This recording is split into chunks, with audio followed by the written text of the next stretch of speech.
ఈ జన్మమే రుచి చూడడానికి దొరికెరా, ఈ జన్మమే రుచి చూడడానికి దొరికెరా,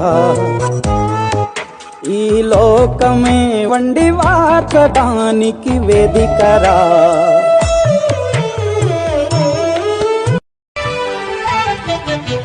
ఆవకాయ మన అందరిది, గోంగూర పచ్చడి మనదేలే.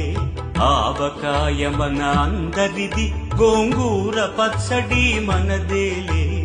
ఎందుకు పిజ్జాలెందుకు బర్గర్లెందుకు పాస్తాలింకెందుకులే, ఎందుకు పిజ్జాలెందుకు బర్గర్లెందుకు పాస్తాలింకెందుకులే. ఆవకాయ మన అందరిది, గోంగూర పచ్చడి మనదేలే.